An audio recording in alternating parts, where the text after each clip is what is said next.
स्वागत है आपका नए लेक्चर्स ट्रांसपोर्टेशन। इससे पहले जो चीज़ हमने करा या जो लेक्चर्स मैंने देखा, उन सारे लेक्चर्स में एक बात आप कॉमन देख रहे होंगे कि कोई ना कोई चीज़ एक जगह से दूसरे जगह जाकर ही फॉर्मेशन कर पा रहा। जैसे O2 हम लोग इनहेल कर रहे थे, ठीक है, glucose in the form of food हमने खा रहा था, फिर वो दोनों रिएक्ट करने के बाद आपको CO2 दे रहा था।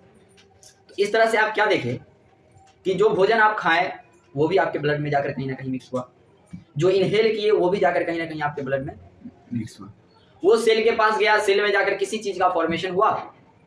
अब वो भी किसी ना किसी प्रारूप से कहाँ आ रहा था, एल्ब्यूली में आ रहा था, और एल्ब्यूली से क्या कर रहे थे हम लोग नोच के थ्रू बात। तो लास्ट लेक्चर में हम आपको बता रहे थे, बस ये जानिए कि यहाँ से किसी विधि से यहाँ तक आएगा, कहने का मतलब लंग से किसी ना किसी विधि से सेल तक आएगा। अब कैसे आया, ब्लड में ऐसा क्या है, इन सारी बातों के आज के लेक्चर्स में हम लोग, ठीक है, ध्यान से सुनिएगा। एक से दो बात अगर आपको याद रहेगा, आपके कंसेप्ट को हम तुरंत क्लियर कर देंगे, मिनटों नहीं लगेगा, ठीक है। बस कुछ चीजें ऐसे होती हैं जो रूट होता है, कहते हैं ना पिलर जितना अच्छा हो मकान उतना अच्छा होता है, ठीक है। तो अभी इस लेक्चर्स में आपको पिलर्स मिलेंगे, इसके भी 2 या 3 वीडियो बनेंगे, 2 या 3 लेक्चर्स होंगे। 2 लेक्चर तो हमको लगता है ह्यूमन ट्रांसपोर्टेशन का हो जाएगा, और 1 लेक्चर जो होगा पर्सनली वो आपका प्लांट का हो जाएगा। तो इस तरह से 3 लेक्चर्स में हम इसको खत्म करेंगे। 1 घंटा से ज़्यादा का हमारा वीडियो नहीं होता है, आप क्लास में है तो उसको घर पे भी देख लीजिए, फास्ट कर लीजिए थोड़ा सा, आधे घंटे का हो जाएगा, लेकिन उससे रिलेशन बना कर रखिए, उसको देखा कीजिए, ठीक है, वही काम देगा आपको। छोटा वीडियो बनाने का मतलब है कि आप डेली पढ़ सके। अब जान के आप उसको बर्डन बना लीजिएगा, डेली नहीं पढ़िएगा, सोचिएगा 1 ही घंटा तो है, कल पढ़ लेंगे, 2 घंटा कल पढ़ लेंगे, 3 घंटा 2 दिन नहीं पढ़ के, तो वो दिक्कत करेगा। फिर 3 घंटा आप बैठ नहीं सकते, आपकी एबिलिटी नहीं है बैठने की, हम जानते हैं, ठीक है। इसलिए उसको डेली पढ़ा कीजिए, कॉपी किताब रखा कीजिए, पढ़ने से पहले उसको लिखा कीजिए। हालांकि आज तो मैंने बोर्ड पे लिख दिया है। तो देखिए होता क्या है कि अगर इस सेल के पास बना कोई चीज, ठीक है, और इस सेल के पास जाना है, ठीक है, इसका मतलब किसी चीज को इससे इसको कनेक्ट करना होगा। अगर ये टंकी है, ये टंकी है, बीच में हम पाइप जोड़ दें तो अब तो इसका पानी यहाँ जा सकता है। तो इसके लिए हमारे शरीर में कनेक्टिव टिश्यू होते हैं, जो कि क्लास 9th में आप टिश्यू चैप्टर में पढ़े हो, और उस कनेक्टिव टिश्यू का नाम है ब्लड कनेक्टिव टिश्यू। ब्लड एक तरह का कनेक्टिव टिश्यू है जो कि आपके पूरे बॉडी के जितने भी सेल्स हैं सारे को कनेक्ट करके रखते हैं, क्योंकि हर एक जगह ब्लड है और ब्लड के अंदर सेल इम्बेडेड है। दैट मींस सारे के सारे सेल किसके कांटेक्ट में है, ब्लड के। मेरी बात समझ में आ रहा है, मेरी बात समझ में आ रहा है। तो ब्लड क्या है, कनेक्टिव टिश्यू, ठीक है। ब्लड को स्टडी करने के प्रोसेस को, ब्लड के स्टडी करने के प्रोसेस को हेमेटोलॉजी कहते हैं। हीम शब्द generally used for blood. Haem शब्द किसके लिए यूज करते हैं, ब्लड, जैसे हीमोग्लोबिन, ठीक है। इसी तरह से क्या है, हीमोग्लोबिन कहाँ प्रेजेंट होता है, रेड ब्लड सेल में प्रेजेंट होता है, ठीक। तो इसी तरह से वो बात लास्ट लेक्चर में बताए थे, यहाँ भी थोड़ा जिक्र करेंगे रेड ब्लड सेल में कि हीमोग्लोबिन क्यों पाया जाता है, हालांकि बता चुके हैं लेकिन फिर तो क्या है कि अगर इसको स्टडी करने के प्रोसेस को हेमेटोलॉजी कहे तो एक बात बताइए, फॉर्मेशन को क्या कहेंगे। हम बता चुके हैं कि फॉर्मेशन होता है तो क्या लगाते हैं, डिसोसिएशन होता है तो क्या लगाते हैं। आप बताइए कि अगर फॉर्मेशन होगा ब्लड का तो उस प्रोसेस को क्या कहेंगे। हीम लगाइए, पोएसिस, तो हेमोपोएसिस याद रहेगा।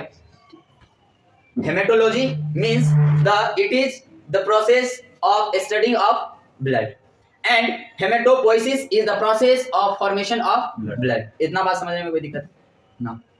अब हम लोग ब्लड को समझते हैं। ब्लड में क्या होता है, जनरली वो अपने अंदर बहुत सारे मटेरियल्स को कंटेन्स करते हैं, जिसमें से मुख्यतः 2 चीज हैं, एक है फॉर्म्ड एलिमेंट्स और दूसरा है प्लाज्मा, ठीक है। तीसरा जो आप मेरे पीछे देख रहे होंगे मैट्रिक्स लिखा हुआ, वो एक अलग फेनोमेना है और उसके मात्रे जो है बहुत कम है, इसलिए उसको हम लोग इग्नोर करते हैं, ठीक है। फॉर्म्ड एलिमेंट क्या है, इस बात को समझिए। क्या है कि ब्लड जनरली प्लाज्मा को कंटेन करता है। ब्लड किसको कंटेन करता है, प्लाज्मा को। अब प्लाज्मा के अंदर भी क्या है कि बहुत सारे सेल्स इम्बेडेड हैं, ठीक है। तो अब क्या है कि जब कभी भी आरबीसी, डब्ल्यूबीसी और प्लेटलेट्स को, क्या बोले, डब्ल्यूबीसी, आरबीसी और प्लेटलेट्स को कलेक्टिवली फॉर्म में पढ़ते हैं, तब जाकर उसको एक नाम से नवाजते हैं, that's name is called formed element. इतना बात समझ में आ रहा है। ये ब्लड का ऑलमोस्ट 45% कंटेन कर लेता है, यानी अगर ये 45% कंटेन कर लेता है तो रेस्ट आपके पास 55% बचता है, जो कि प्लाज्मा के द्वारा कंटेन किया जाता है। इतना बात में समझने में कोई दिक्कत नहीं। अब इस प्लाज्मा में 90 to 92%, 90 से लेकर 92% तक, क्या बोले, 90 to 92% जो होता है वो सिर्फ और सिर्फ वाटर होता है। रेस्ट 6 to 8% प्रोटीन कंटेन करता है। प्रोटीन्स भी अपने अंदर फेब्रिनोजेंस, ग्लोब्युलिन्स और एल्ब्यूमिन्स। कहने का मतलब कि मेनली यही 3 प्रकार का प्रोटीन इस प्लाज्मा में कंटेन किया जाता है, फिब्रिनोजेन, ग्लोब्युलिन्स और एल्ब्यूमिन्स। याद रहेगा। अब इसमें क्या है कि फिब्रिनोजेन का काम ब्लड क्लॉटिंग का होता है। इसका काम क्या होता है? ब्लड क्लॉटिंग का होता है। फिर जो आपको ग्लोब्युलिन्स मिलते हैं, इसका काम डिफेंस मैकेनिज्म का होता है। डिफेंस मैकेनिज्म का मतलब रक्षा करने का, किसी के प्रति कितना देर तक ये लड़ सकता है, कोई दूसरा चीज आपके शरीर में आ रहा है तो कितनी देर तक उसको रोक सकता है, ये काम ग्लोब्युलिन्स प्रोटीन है। कोई दिक्कत नहीं। इसके नीचे एल्ब्यूमिन्स है, ये ऑस्मोटिक बैलेंस बनाने में मदद करते हैं ताकि प्रेशर ग्रेडियंट बना रहे, ऊपर ज्यादा रहे नीचे कम रहे, जिससे हमको ट्रांसफर करने में आसानी हो। ऑस्मोसिस एक ऐसा प्रोसेस है जिसमें हायर कंसंट्रेशन से लिक्विड मटेरियल क्या करता है? लोअर कंसंट्रेशन करता है। इतना बात समझने में कोई दिक्कत नहीं। इसके बाद क्या है कि अब हम लोग फॉर्म्ड एलिमेंट्स को देखते हैं। इसके बारे में डिटेल में हम लोग 11 में पढ़ेंगे। जनरली अब हम लोग फॉर्म्ड एलिमेंट्स के बारे में जानते हैं। फॉर्म्ड एलिमेंट अभी हम आपको बताए थे, आरबीसी, डब्ल्यूबीसी और प्लेटलेट्स को कलेक्टिवली पढ़े तो इसको फॉर्म्ड एलिमेंट कहते हैं। ठीक है, कोई दिक्कत नहीं। देखिए फॉर्म्ड एलिमेंट यानी आरबीसी, यानी R stands for red, B stands for blood, C stands for corpuscles, यानी रेड ब्लड सेल। अगर इसको साइंस में नाम दिया जाए, बायोलॉजी के टर्म में बोला जाए तो इरिथ्रोसाइट्स। क्या बोलते हैं इसको? इरिथ्रोसाइट्स। क्या बोलते हैं इसको? इरिथ्रोसाइट्स। अब भैया कोई पूछे कि इरिथ्रोसाइट्स दिखता कैसे है तो बोलेंगे बाय कॉनकेव इन शेप। जैसे देखिए बाय मतलब 2 हो गया, कॉनकेव मतलब गुफा। ये आपका गुफा है ना भैया, गुफा है ना, तो ये सिंगल गुफा है। और जैसे इधरों से वारो गुफा बना देंगे तो होगा बाय कॉनकेव। यानी इसमें क्या दिखेगा, ये इस तरह का सेल होता है जनरली, बीच में फैला रहता है, ऊपर और नीचे सुकड़ा रहता है, इस तरह का होता है। मेरा बात समझ पा रहे हैं? तो ये बाय कॉनकेव इन शेप होता है। अब देखिए हम आपको पिछले लेक्चर में बताएं कि जब तक घर का सामान खाली नहीं कीजिएगा बाहर का सामान आएगा नहीं। आपको हम बताएं कैपिलरीज के नीचे से क्या है कि ब्लड स्ट्रीम चल रहा है, ब्लड वेसल्स चल रहा है, और वहां पर क्या है, उस कैपिलरीज में क्या चीज दौड़ रहा है? ब्लड दौड़ रहा है। और उस ब्लड में क्या चीज प्रेजेंट है? आरबीसी प्रेजेंट है। अब वो क्या करेगा? ऑक्सीजन को खींचेगा। तो कोई चीज को लेने के लिए अंदर आपको साफ रहना पड़ेगा। ले आप कब सकते हो? मांग किसी से कब सकते हो? जब आप झुके रहोगे। अकड़ के मांगा जाता है क्या? अकड़ के छीना जाता है, ठीक है, झुक के आप मांग सकते हो। ठीक है, अब क्या है यहाँ पर उस आरबीसी को रखने के लिए इसका न्यूक्लियस गायब रहता है, और इसमें प्रेजेंट रहता है हेमोग्लोबिन, जो कि रेड पिगमेंट है, जो कि आयरन पिगमेंट है। वो अपने अंदर आयरन रखता है जिसका वैलेंसी बता चुके हैं 2+ होता है, और ऑक्सीजन तो 2+ वाले को खोजता है क्योंकि वो 2- है। जैसे ही आता है वो उसके साथ अटैच हो जाता है। मेरी बात समझ में आ रही है? तो इस तरह से आप कह सकते हैं कि जैसे बाय कॉनकेव शेप हुआ, न्यूक्लियस एब्सेंट हुआ। तो एक बात बताइए, न्यूक्लियस क्यों एब्सेंट हुआ? हेमोग्लोबिन कंटेंट करने के लिए। इसका मतलब ये पॉइंट आपको याद रहना चाहिए कि हेमोग्लोबिन कंटेंट करता है। कितना बात समझ में आया? हेमोग्लोबिन कंटेंट करता है क्योंकि ये रेड पिगमेंट होता है, इसका मतलब इसका कलर लाल होता है हेमोग्लोबिन के कारण। कितना बात समझ में याद रहेगा? एक पॉइंट देखिए, बस न्यूक्लियस गायब है। अब इस पर सोचिए न्यूक्लियस क्यों गायब है? क्योंकि स्पेस बनाने के लिए। स्पेस किसके लिए बनाया जा रहा है? हेमोग्लोबिन के बनाने के लिए। और हेमोग्लोबिन चूंकि रेड पिगमेंट होता है तो हेमोग्लोबिन के कारण कैसा कलर होगा? यानी एक लाइन आपको सारा कुछ देगा। देखिए इसका जो क्वांटिटी होता है ब्लड में वो 12 से 16 ग्राम होता है। अगर 100 ml ब्लड हम निकाले तो उसमें से 12 से 16 ग्राम आरबीसी होना चाहिए, नॉर्मल काउंट। ठीक है, अब देखिए इसका लाइफ स्पेन जो होता है वो 120 दिन का होता है। लाइफ स्पेन कितने का होता है? 120 दिन का। क्या बोल रहे हैं? दिन, 120 दिन। अगर कोई बोलते 4 मंथ का होता है तो पगलाना मत, ठीक है, उसको 120 दिन ही कहते हैं। लाइफ स्पेन कितने का होता है? 120 दिन का। Graveyard of RBC. अब लाइफ स्पेन 120 दिन का है तो 120वां दिन मरेगा तो ग्रेवयार्ड मतलब कब्रिस्तान। कहां मरता है? स्प्लीन में मरता है। सिर्फ यही नहीं, सारे जितने भी फॉर्म्ड एलिमेंट्स होंगे वो सारे के सारे कहां डेथ करेंगे? स्प्लीन में जाकर डिसोसिएट कर जाएंगे। समझ में आ रहा है? याद रखना, नहीं कुछ आएगा तुमको यो लाइन लिख देगा। डब्ल्यूबीसी, इसको जैसे इरिथ्रोसाइट्स कहते हैं, इस तरह से डब्ल्यूबीसी को कहेंगे ल्यूकोसाइट्स। क्या कहेंगे? ल्यूकोसाइट्स। आप घबरा गए। काहे घबरा गए भाई? काहे? आपको मालूम था लेकिन कॉन्फिडेंस नहीं था। जैसे ही सर ने देखा, भैया ने देखा, भैया को ज्यादा मालूम होगा। किसी पर आंख मूंद के विश्वास मत कर, आप सही है, ठीक है। इसको क्या कहते हैं? ल्यूकोसाइट्स। इसको क्या कहते हैं? Leucocytes. WBC, W stands for white, B stands for blood, C stands for corpuscles, ठीक है। इसको ल्यूकोसाइट्स के नाम से जानते हैं। इसके नीचे आइएगा, इसका कलर कैसा होता है? कलरलेस होता है। भैया देखिए नहीं इधर, इसका कलर जो है ना वो रेड होता था, किसके कारण? इसका कलरलेस होता है। हेमोग्लोबिन होगा या नहीं होगा? नहीं होगा। अब हेमोग्लोबिन रहता उसके लिए खाली करना पड़ता। हेमोग्लोबिन है नहीं क्या तो न्यूक्लियस रहेगा कि नहीं रहेगा? न्यूक्लियस रहेगा ना। अच्छा ये सबसे कम में दिन जीता है, 12 से 20 दिन में मर जाता है। कहाँ मर जाता है? 12 से 20 दिन में मर जाता है। मरता कहाँ है? स्प्लीन में मरता है। और इसका काम होता है इन्फेक्शन के खिलाफ डिस्ट्रॉय करना। ये भी जाकर आगे चल के 2 प्रकार के होते हैं, कैसा होता है ग्रेनुलोसाइट्स। ये सारा बात हम लोग बात करेंगे, ग्रेनुलोसाइट्स क्या होता है वो बात की बात है। लेकिन अभी आप क्या कर रहे हैं, इसका काम है फाइट करना, किसके खिलाफ? मरेगा कहाँ? WBC 4 प्रकार का, 4 कैटेगरी है WBC। हाँ क्या कोई दिक्कत? मेनली 2 ही प्रकार का होता है, मुंह से पेन निकालिए, फिर उसका भी प्रकार होता है, वो अलग बात है। अब हम बात कर रहे हैं प्लेटलेट्स की। इसकी बात कर रहे हैं प्लेटलेट्स को हम लोग थ्रोम्बोसाइट्स के नाम से जानते हैं। किसके नाम से जानते हैं? थ्रोम्बोसाइट्स के नाम से जानते हैं। जनरली ये कलरलेस होता है, तो लगभग तुमको यहाँ पर लैक ऑफ हेमोग्लोबिन नहीं मिलेगा, ठीक है, सॉरी लैक ऑफ हेमोग्लोबिन रहेगा, यहाँ पर न्यूक्लियस प्रेजेंट होंगे और ये 7 से 10 दिन तक जीवित रहेगा। ये ब्लड कलटिंग में मदद करता है। ब्लड कलटिंग में इसलिए मदद करता है क्योंकि यहाँ पर सिंथेसिस होता है किसका? थ्रोम्बोप्लास्टिन नाम का इक्विपमेंट का सिंथेसिस होता है, जो कि क्या करता है, वो एक्ट करता है और जाकर एक्ट करने के बाद ब्लड कलटिंग का मदद में काम देता है। फिब्रिन जेन पर वो जाकर एक्ट करेगा, जिसको फिब्रिन में जाकर साइड तोड़ता है। तो यहाँ पर क्या है कि वो थ्रोम्बोप्लास्टिन आपको क्या करेगा कि ब्लड कलटिंग में मदद करेगा। अगर ये नहीं हो पाता है तो क्या होगा? कट गया तो सुतरा जाते रहेगा। सुना? अब देखो स्प्लीन में जाकर ये क्या करेगा? तो इस तरह से आप ब्लड को समझे क्या? ब्लड के बारे में नॉलेज आया आपको? इसको लिखिए। अब हम आपको बताएंगे ब्लड के बाद कि ये सब तो पहुंच तो जाएगा, लेकिन इसको वो धक्का कौन देगा, इसको हैंडल कौन मारेगा, कौन कहेगा बाबू आगे चलो, ठीक है, कौन करता है, कैसे करता है। यानी अब हम लोग सर्कुलेटरी सिस्टम के अंदर जा रहे हैं और यहाँ पर हम लोग देखेंगे कि किसके मदद से ये ट्रांसपोर्टेशन हो पाता है। ये तो मटेरियल है हमारा कि ये मटेरियल यहाँ रहेगा, लेकिन इसको एक जगह से एक सेल से दूसरे सेल तक कौन ले जाएगा, इसके बारे में अब जानेंगे। पीछे हम लोग ब्लड को देखते हुए आ रहे थे। अब आपके पास सारा मटेरियल है। अब आपको उस मटेरियल को क्या करने का जरूरत है? ट्रांसपोर्ट करने का जरूरत है, एक मैकेनिज्म का जरूरत है। जैसे मान के चलिए कि अगर हमको एक जगह से दूसरे जगह जाना हो, ठीक है, उसके लिए आप गाड़ी का इस्तेमाल करते हैं। तो गाड़ी का इस्तेमाल तो करते हैं, लेकिन उस गाड़ी में क्या है? इंजन है, ठीक है, जो क्या करता है? जनरेट करता है, जो एक वाइब्रेशन प्रोड्यूस करता है। तो अभी हम लोग जानेंगे कि हमारे शरीर में ब्लड को ट्रांसपोर्ट करने के लिए कौन सा ऐसा ऑर्गन है जो वाइब्रेशन देता है, जो पंप करता है, जो जनरेशन का काम करता है। वो ऑर्गन है हमारा हार्ट, जिसको हिंदी में दिल कहते हैं। दिल का नाम सुनते ही आपके अंदर खलबली मच जाता है, आपको बहकाने का काम शुरू हो जाता है। ये सारे अफवाह हैं, ये सारे दाना डाले जाते हैं कि आप चंगुल में पड़ जाइए। कहते हैं जो बाज होते हैं ना, वो तितलियों के साथ उड़ने का शौक नहीं रखते हैं। मतलब कहने का हुआ कि ये जो दिल विल का रिश्ता है ना, इसको अभी उधर छोड़कर अगर लगाना है कहीं, तो बायोलॉजी, फिजिक्स, केमिस्ट्री में लगाइए, काम देगा, ठीक है, समझा रहा है। और दिल दे देते हैं, दिल ले लेते हैं, ये सब असंभव नहीं है। दिल दिल एक ही है, उसको दिया लिया नहीं जा सकता है। अगर कोई ले लिया ना, गया, फिल्ट्रेटे नहीं होगा, पंपे नहीं करेगा, ब्लड चलवे नहीं करेगा। दुगो तो है नहीं, काश कहीं ऐसा होता, 2 दिल होते मेरे सीने में, एक टूट भी जाता, इश्क में तो तकलीफ ना होती जीने में। अरे बोका, पहला लाइन तो तुम बहुत सुंदर बोला। असर्शन रीजन क्वेश्चन बनेगा यहाँ से असर्शन रीजन क्वेश्चन बनेगा। पहला लाइन क्या बोला?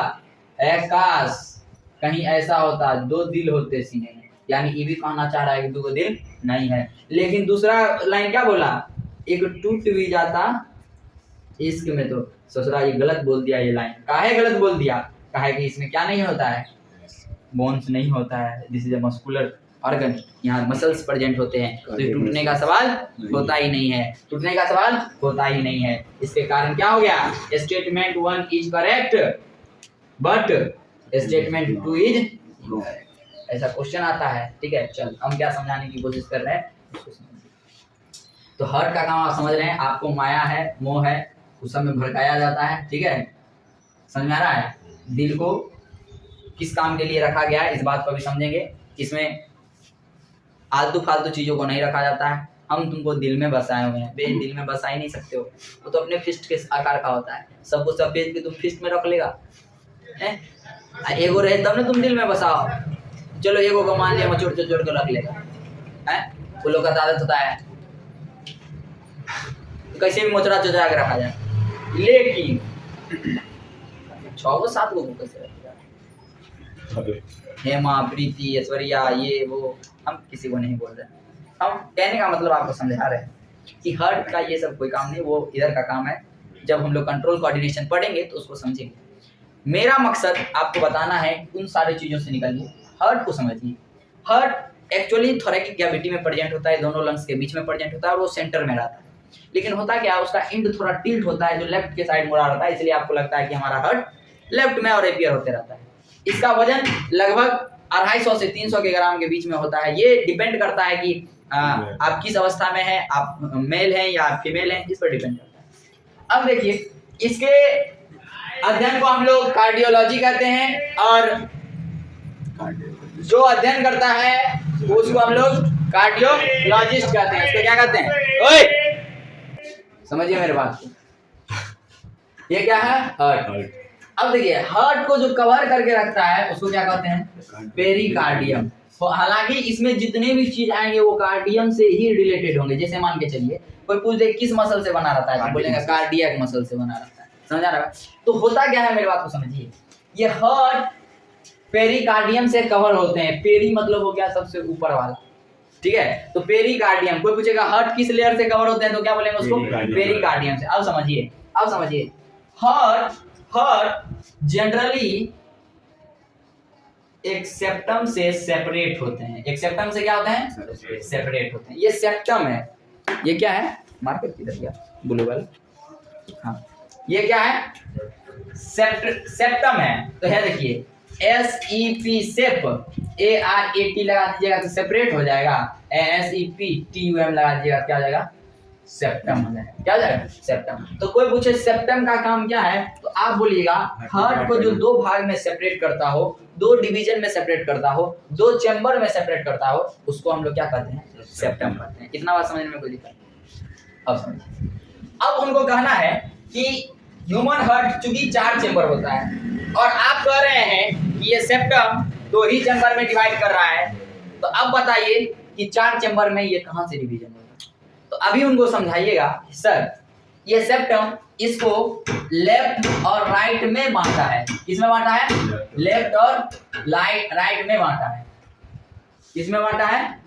लेफ्ट और राइट में बांटा है, यानी दायां और बायां में बांटा है। अब कहिएगा सर, जब इसको ऊपर नीचे बांटना होता है तो इसके पास एक भाल्व प्रेजेंट होता है। क्या प्रेजेंट होता है? भाल्व प्रेजेंट होता है। जब ऊपर नीचे इसको डिवाइड करना होता है तो इसके पास क्या प्रेजेंट होता है? भाल्व प्रेजेंट होता है। इस भाल्व का नाम क्या सेम ही होता है या अलग अलग होता है? इस बात को समझते हैं। देखिए, ये जो भाल्व है हम ब्लैक से बनाते हैं ताकि आपको दिक्कत नहीं हो बाद में, ठीक है? क्योंकि इसमें डीऑक्सीजनेटेड डालेंगे तो क्या डालेंगे? ब्लू से डालेंगे। इसमें क्या प्रेजेंट है? भाल्व प्रेजेंट है। इसमें क्या प्रेजेंट है? भाल्व। अब समझिए, भाल्व को समझिए। हम पूछ रहे थे क्या दोनों का नेम सेम होगा या अलग अलग होगा? मेरी बात को समझिए।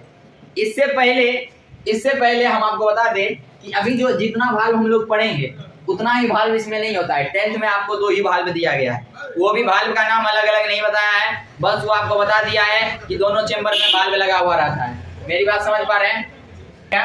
कि आपको बता दिया गया कि भाल्व प्रेजेंट है, लेकिन हम आपको उससे थोड़ा आगे ले जाएंगे। टोटल इसमें 6 भाल्व होते हैं। कितने भाल्व होते हैं? 6 भाल्व होते हैं। अभी उतने भाल्व को हमको नहीं पढ़ने हैं। अभी मेनली जिस भाल्व को पढ़ना है उस भाल्व को हम लोग पढ़ रहे हैं, ठीक है? फिर सेमीलुनर आर्टरियो, सेमीलुनर परमानेंटली क्या होता है, कौन सा भाल्व होता है, वो सब बात की बात है। अभी बस आप इस भाल्व को समझिए। क्या होता है कि इसको अभी तक 2 पार्ट में बांट रहा था, कौन? सेप्टम। अब इसको ऊपर नीचे के भाग में बांट रहा था, कौन? भाल्व। तो एक था राइट साइड, एक था लेफ्ट साइड। तो राइट साइड, राइट का स्पेलिंग देखिएगा तो RIGHT होता है। क्या होता है? RIGHT। अब क्या कीजिए, इस T को उठाइए और इसके आगे डालिए, ठीक है? और फिर लेफ्ट लिखिएगा तो LEFT लिखिएगा, इस T को उठाइए और इसके आगे डालिए। देखिए TLE कोई शब्द बन रहा है क्या? नहीं ना बन रहा है, लेकिन TRI एक शब्द बन रहा है ना, ट्राई। तो अगर राइट साइड का भाल्व रहेगा तो उसको ट्राई का स्पीड वाल्व कहेंगे। क्या बोलेंगे उसको? ट्राई का स्पीड वाल्व। क्या बोलेंगे उसको? ट्राई का स्पीड वाल्व। अगर वो लेफ्ट साइड में रहेगा तो उसको बोलेंगे बाय का स्पीड वाल्व। कोई दिक्कत? इतना बात समझने में कोई दिक्कत? अब समझिए इसमें ब्लड कैसे आते हैं। आप जानते हैं कि जो डीऑक्सीजनेटेड ब्लड होते हैं, वो क्या करते हैं कि राइट एट्रियम में आते हैं। कहाँ आते हैं? राइट एट्रियम में। अब अगर ये बात आपको पता होगा तो ये बात बताइए हमको, ये बात हमको बताइए, इस राइट एट्रियम में जो ये आएगा, राइट एट्रियम में जो ये आएगा, ये कौन सा ब्लड है? डीऑक्सीजनेटेड ब्लड, इसीलिए हम ब्लू से दिखा रहे हैं। ये डीऑक्सीजनेटेड ब्लड है और ये राइट एट्रियम में आ रहा है। तो एक बात बताइए हमको एक बात आप बताइए कि ये जो राइट एट्रियम में आ रहा है, तो एक बात बताइए कि मेरा बात सुनिए कि डीऑक्सीजनेटेड ब्लड को कैरी करने का काम कौन करता है? वेन करता है या आर्टरी करता है? वेन्स करता है। तो मेरी बात को समझ लीजिए, यहाँ पर कभी समझने में दिक्कत नहीं होगा। वेन्स, ऐसा वेन्स जो सबसे बड़ा होता है उसको वेना कावा कहते हैं, यानी वेना कावा का ही छोटा रूप वेन हुआ, ठीक है। आओर्टा जो होता है ये आर्टरी का सबसे छोटा रूप होता है। और आप जानते हैं कि वेन जो होता है ये CO2 को कैरी करता है, यानी डीऑक्सीजनेटेड को, आर्टरी जो है ऑक्सीजनेटेड को कैरी करता है। इतना बात क्लियर रहेगा तो आप कभी कंफ्यूजन में नहीं पड़िएगा। मेरा बात समझ रहे हैं? अभी क्या देखें आप, CO2 आ रहा है, आप कहिएगा सर इसमें आप दो पाइप बना दिए, एक ऊपर और एक नीचे। अगर हार्ट के ऊपर वाले ऑर्गन से, ऊपर वाले टिश्यू से ब्लड आ रहा है जो डीऑक्सीजनेटेड है, वो भी वेना कावा ही लाएगा, और नीचे से भी लाएगा तो उसको भी वेना कावा ही कहेंगे, क्योंकि वेना कावा क्या कर रहा है? डीऑक्सीजनेटेड ब्लड को कर रहा है। लेकिन अगर ऊपर से आ रहा है उसको कहेंगे सुपीरियर वेना कावा। उसको क्या कहेंगे? Superior vena cava. अगर नीचे से आ रहा है तो उसको क्या कहेंगे? Inferior vena cava. मेरा बात समझ में आ रहा है? समझ आ रहा है? अब क्या है कि जैसे ही ये डीऑक्सीजनेटेड ब्लड इसमें आया तो इसको क्या किया गया? चुपचाप जाने दिया गया। आगे जाओ। अब ये वाल्व खुला, इस पर कोई चीज पड़ेगा तो ये तो खुल जाएगा। जैसे गेट लगा हुआ है, अभी खोलने की कोशिश करेंगे तो क्या होगा? खुल जाएगा, ठीक है। इसी तरह से क्या है कि अभी इस पर लोड पड़ा, इस पर क्या पड़ा? लोड पड़ा, तो ये खुल गया, ब्लड को जाने दिया। अब ब्लड आकर यहाँ पर रुक रहा है, ठीक है। अब यहाँ पर जो रुक रहा है तो यहाँ से ये क्या करेगा? ऊपर जाना चाहे, ऊपर जाना चाहे। अब देखिए, आपको हम बताना भूल गए थे, यहाँ पर जान लीजिए। ये क्या था? आपका राइट पार्ट था, ये आपका लेफ्ट पार्ट था। तो लेफ्ट राइट कब हुआ? जब बीच वाला दो भाग में बांटा। लेकिन जब ऊपर वाला और नीचे वाला बढ़ जाएगा ना, तो ऊपर वाले को लेफ्ट और राइट नहीं कहेंगे, ऊपर वाले को क्या कहेंगे? एट्रियम कहेंगे, और नीचे वाले को वेंट्रिकल कहेंगे। याद रहेगा? ऊपर वाले को एट्रियम कहेंगे और नीचे वाले को वेंट्रिकल कहेंगे। एट्रियम कहेंगे और नीचे वाले को वेंट्रिकल कहेंगे। इतना बात याद रहेगा? अब देखिए, अगर राइट रहेगा तो राइट एट्रियम, लेफ्ट रहेगा लेफ्ट एट्रियम। अब समझिए, अब क्या हो गया? यहाँ से CO2 किधर आ गया? यहाँ आ गया। कहाँ गया? नाम बोलो ना, नाम। वेंट्रिकल। कौन से वेंट्रिकल? Right ventricle. कहाँ गया? Right ventricle. अब क्या होगा? इसको थोड़ा ताकत चाहिए ताकि ब्लड को यहाँ से निकाल सके।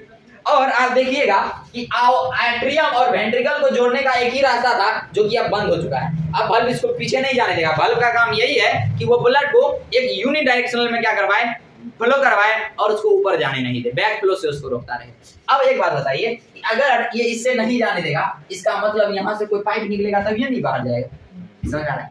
तब यहाँ से एक और पाइप हम निकालेंगे, तब यहाँ से एक और पाइप निकालेंगे जिसमें क्या होगा? डीऑक्सीजनेटेड ब्लड ही जाएगा, लेकिन वो कहाँ जाएगा? वो बॉडी में नहीं जाएगा, वो लंग्स में जाएगा। ध्यान से सुनिएगा, वो कहाँ जाएगा?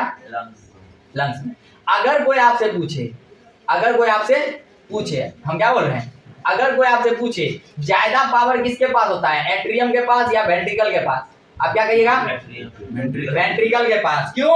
क्योंकि वेंट्रिकल एक ऐसा चीज है, वेंट्रिकल एक ऐसा जगह है जहां से उसको फोर्स लगाना पड़ेगा। किसी चीज को धक्का देने के लिए आपको ज्यादा पावर चाहिए, तो आप मजबूत रहिएगा तब ना धक्का दे पाइएगा। ये एट्रियम था, ए से एट्रियम, ए से आओ, इसमें बस आने का काम होता है, इससे नहीं जाता है। एट्रियम से जाता नहीं, ए से आओ, ए से एट्रियम, तो एट्रियम बोला आओ, तो एट्रियम क्या किया कि ब्लड को लिया, अब इसको इसमें डाल दिया। तो ये बोलता है नहीं भाई, हम अपने पास तुमको नहीं रख पाएंगे, तुमको भागना पड़ेगा मेरे पास से।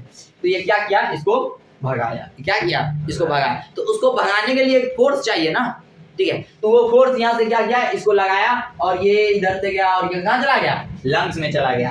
अब ऐसा ट्यूब, क्या बोल रहे हैं? ऐसा ट्यूब जो इस वेंट्रिकल से ब्लड को लेकर, यानी राइट वेंट्रिकल से डीऑक्सीजनेटेड ब्लड को लेकर लंग्स में ले जाती है, उसको पुल्मोनरी आर्टरी कहते हैं। उसको क्या कहते हैं? पुल्मोनरी आर्टरी। ध्यान से सुनिएगा, हम आपको बताएं जनरली वेन जो होता है वो CO2 लाता है।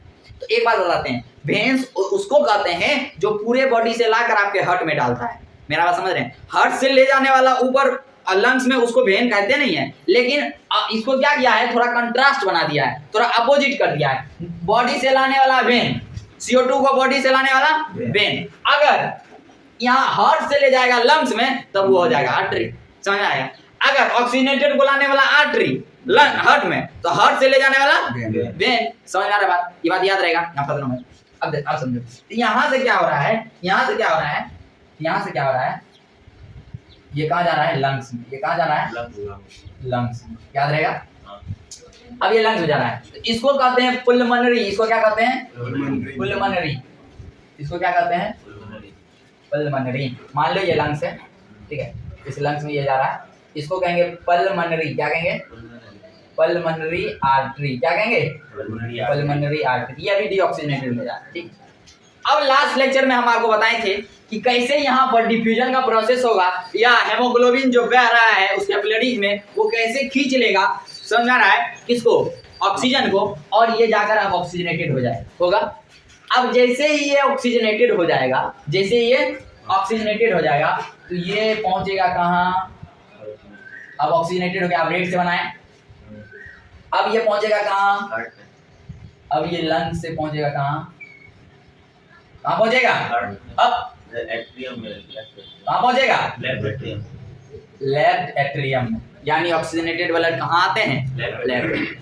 अब लेफ्ट एट्रियम इसको कहेगा जाओ भैया जाओ आगे जाओ, कहा कि हम तो नहीं रखेंगे, मेरा काम है सिर्फ आने का, रखने का नहीं, कह दिया आ जाओ हम गेट हैं, अब जहाँ खाना मिलता है वहाँ ना पहुंचेगा। तो ये फिर आया यहाँ, कहाँ आया, यहाँ, ये लेफ्ट वेंट्रिकल में। अब लेफ्ट वेंट्रिकल में इसको रहना नहीं है, यहाँ आ तो गया, बोला नहीं बाबू हम कैसे रखेंगे, मेरा पड़ोसी गुस्से हो जाए, आप तुम भी जाओ।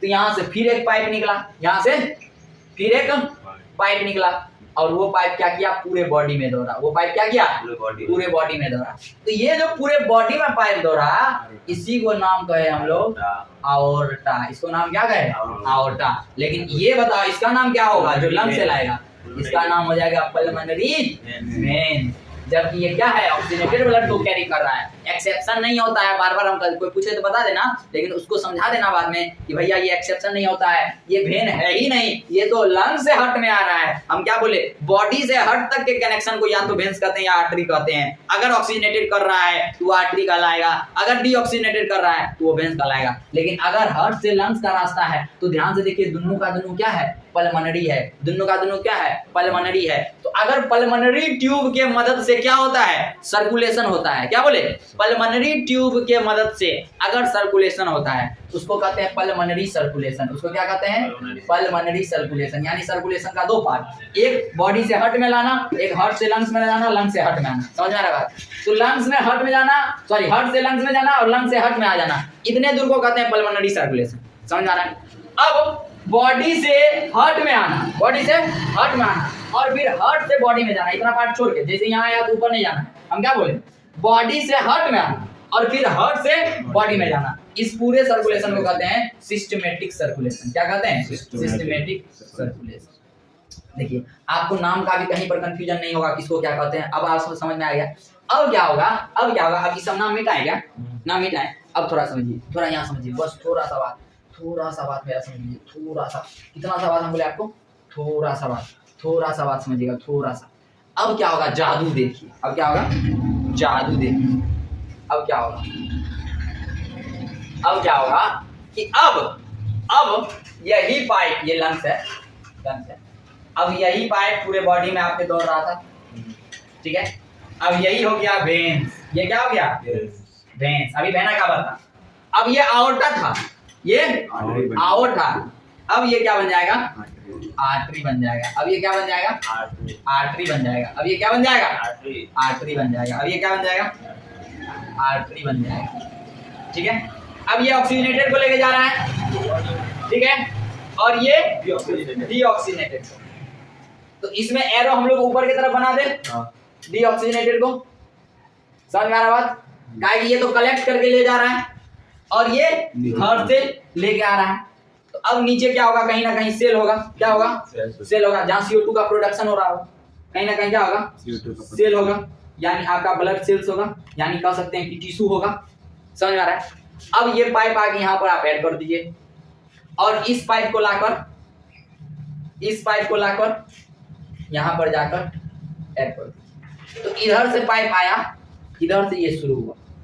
समझ में आ रहा बात समझ में आ रहा मेरा? यहाँ पर पहले से आपके सेल में क्या था? ग्लूकोज था, ठीक है। जैसे ही ऑक्सीजन आया, रिएक्शन हुआ, CO2 का लेवल बढ़ना शुरू हो गया, तो CO2 वाला भी ब्लड तुरंत कैच किया। ये क्या है? ये वेन है। वेन जैसे ही लिया, इसको लेकर चलने लगा डिस्क्वायर। समझा? तो देखो हार्ट से आया तो कोई चीज आता है जितना रफ्तार से, उतना रफ्तार से आता है क्या? नहीं, उससे स्लो जाता है। यानी प्रेशर आर्टरी में ज्यादा होगा कि वेन्स में ज्यादा होगा?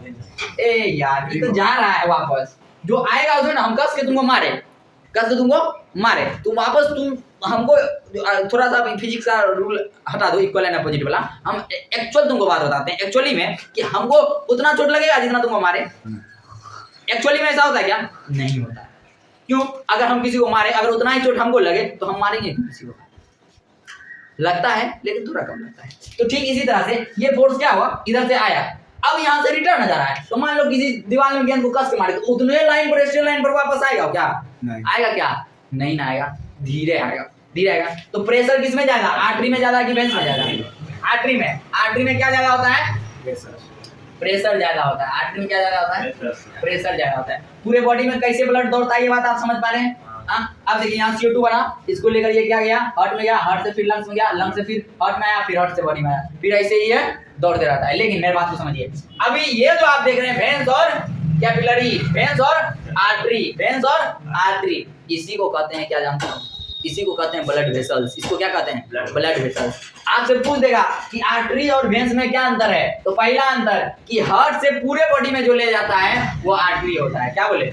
हार्ट से पूरे बॉडी में जो ले जाता है, फ्रॉम हार्ट टू बॉडी, ठीक है। हार्ट से बॉडी में जो ले जाता है वो आर्टरी होता है। अगर बॉडी से हार्ट में लाए तो वो क्या होता है? वेन्स होता है। पहला अंतर आप ही बना रहे हैं सब। दूसरा अंतर, फिर डायग्राम को देखिए। आर्टरी जो है वो ऑक्सीजनेटेड ब्लड को कैरी करता है, वेन जो है वो डीऑक्सीजनेटेड ब्लड को कैरी करता है। तीसरा आंसर आप बताइए। इसमें प्रेशर ज्यादा होता है, काहे कि यहाँ धूप सब फेंका, ये जा रहा है उसमें फेंक नहीं रहा है ना, धूप एकदम फोर्स से आया। समझ आ रहा है? तो यहाँ पर क्या होगा? प्रेशर ज्यादा होगा। किसमें? आर्टरी में। और चौथा देखिए, इसमें प्रेशर कम होगा। चौथा अंतर आप बताइए, आप क्या देख पा रहे हैं इसमें? आप इसमें देख पा रहे हैं इसमें वाल्व नहीं होगा। वाल्व का काम क्या है? धक्का देना, एक प्रेशर एक डायरेक्शन में कहना है तुम इधर चलो, सिंगल लाइन है, एक लाइन में दौड़ाना। तो वाल्व उसको ना दौड़ाएगा जो कमजोर है, बैसाखी उसको ना देगा जो विकलांग है, जो आदमी ठीक है उसको देगा। ये तो अपने प्रेशर से जाते जा रहा है, इसको कोई मतलब नहीं है, एकदम प्रेशर से जाते रहेगा। इसमें वाल्व एब्सेंट होंगे। किसमें? आर्टरी में। वाल्व प्रेजेंट होंगे किसमें? में। ये कमजोर है, इसको कहता है चलो तुमको अच्छा चलो, नहीं तो जाएगा ससुरा उलट पुलट के नीचे गिर जाएगा। बाहर बताएगा चल। समझ आ रहा है बात? अब देखिए, अगर इसमें ब्लड नहीं भी बहेगा तो ये ऐसा मसल्स इतना इसके बाद मस्कुलर एबिलिटी रहता है, ये कोलैप्स नहीं कर सकता है, ठीक है। लेकिन अगर इसमें ब्लड का कमी हुआ तुरंत कोलैप्स कर जाएगा, ठीक है। अब बताइए, इसमें प्रेशर ज्यादा है तो ई अंदर में रहेगा या इसमें प्रेशर कम है तो ई अंदर में रहेगा? सबसे ज्यादा सेफ्टी किसको चाहिए? जिसमें प्रेशर ज्यादा है। सबसे कमजोर आदमी कौन होता है? जिसको सबसे ज्यादा गुस्सा नहीं होता है। तो ये बहुत फोर्स से चल रहा है, इसको मोर प्रोटेक्शन का जरूरत है ना, ये मच डीपर होता है। समझा गया? नहीं ऊपरे में होगा, गलती से ब्लेड लग गया खत्म। वो जो आप सोचते होइएगा कि हम स्कूल में ब्लेड से नाम लिख के जाते थे, सोनिया प्रीति जीता का, वो सब गया, वो आप ऊपर वाला चाम काटते थे, नहीं कुछ तो बहुत से बहुत बेस तनी मनी काटते होइएगा। आर्टरी काट लीजिएगा, इतना क्षमता है आपके पास। आर्टरी काट के दिखाओ, बूझे तो आप समझेंगे हाँ कौन से नाम लिखा। तो जो ब्लू दे रहे हो आप अरे बताते हैं। अब बताओ ऑक्सीजनेटेड किस में है? आर्टरीज में। तुम पूछा ब्लू, देखो ना पक्का ब्लू कलर से हम किसको बनाए? वेन को। तो डीऑक्सीजनेटेड जिसमें दिख रहा है वो आपको ब्लू इन कलर अपीयर होंगे, यानी ये आपको ब्लू इन कलर है। यही चीज तो हम सिखाना चाहते हैं अंकित बाबू, कि आप देखिए और कंसेप्ट बना लीजिए। मेरा रसा बताया नहीं पढ़िए। जैसे अभी आपके दिमाग में आ गई ब्लू काहे दिख रहा है, तो आप एक आंसर जान गए ना, इसका मतलब हुआ कि इसमें डीऑक्सीजनेटेड कैरी हो रहा है। और इसका कलर कैसा होगा? रेड। 6 का अंतर हो गया। आगे सर एक अंतर और समझो, फिर आपका मैथ्स का क्लास होगा, ठीक है। ब्लड को पूरे बॉडी में दौड़ाते के दौरान आप एक चीज देखे होइएगा, वो चीज मैं आपको दिखाऊं। वो चीज क्या है कि सेल से एक बार ब्लड हार्ट में गया, फर्स्ट स्टेप, लेकिन फिर लंग्स में गया, तो ये लंग्स से डायरेक्ट पूरे बॉडी में नहीं गया, लंग्स से दोबारा कहाँ आया? हार्ट में आया। दोबारा आया ना हार्ट में, फिर बॉडी में गया। यानी अगर सेल से एक बार वेंस में ब्लड जाता है, क्या बोले, अगर सेल से एक बार ब्लड कहाँ चला जाता है? टिश्यू से ब्लड कहाँ चला जाता है? वेंस में चला जाता है। तो उस ब्लड को वापस बॉडी में आने के लिए इस हार्ट के चैम्बर से 2 बार गुजरना पड़ता है। तो इसी को कहते हैं डबल ब्लड सर्कुलेशन। इसको क्या कहते हैं? Double blood circulation. तो कोई अब पूछेगा डबल ब्लड सर्कुलेशन, आप उनको डायग्राम के साथ समझाइए, आसानी से समझा दीजिएगा, आसानी से समझा दीजिएगा। नहीं समझ में आया मेरा बात? मेरा बात समझ में आया? नहीं समझ में आया? ऐसे नहीं समझ में आया तो एक बात समझिए, आपको दे दे, देखिए इधर लव मैरिज हो गया, लव मैरिज हुआ तो प्रोडक्शन हुआ तो ये दोस्त के पास गया। दोस्त इसका कौन था? ब्लड। कौन था? ब्लड। धर्मेंद्र। हीरा का दोस्त कौन? धर्मेंद्र के पास एक ही धर्मेंद्र था जिसको लेटर पढ़ने आता था, याद है? वही ना पढ़ के सुनाता था उसकी गर्लफ्रेंड का क्या लेटर आया है।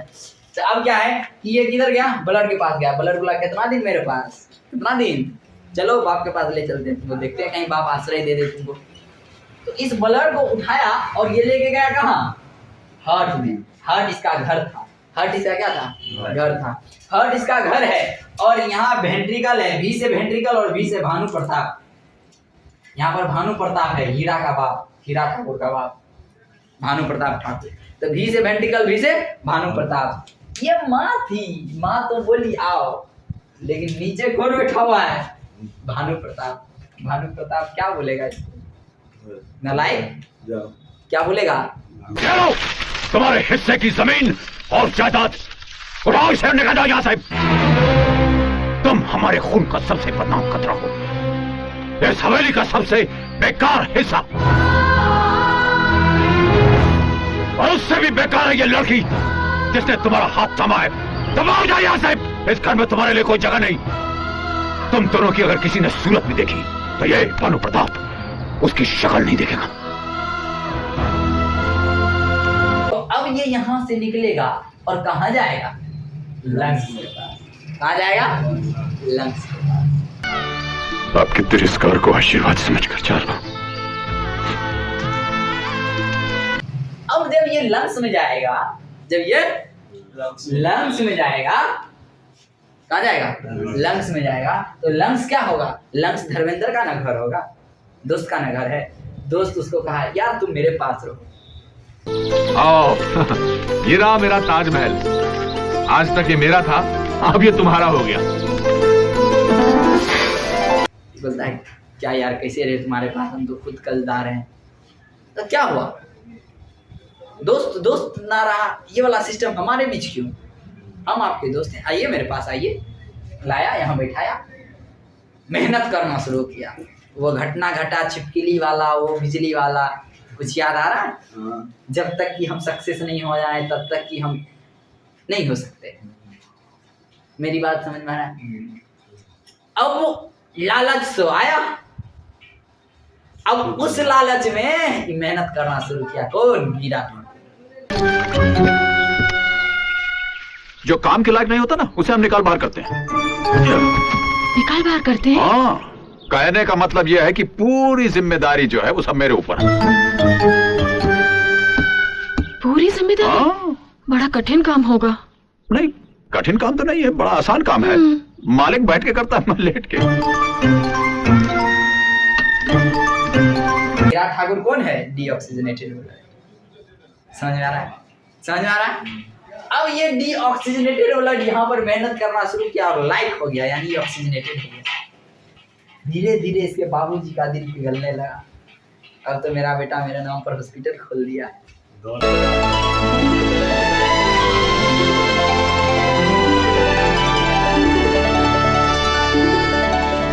Hello hello. तो और क्या कहता है, आ जाओ आ जाओ, क्या करोगे, है तो आगे बाबूजी। हिला बेटे, हिला बेटे।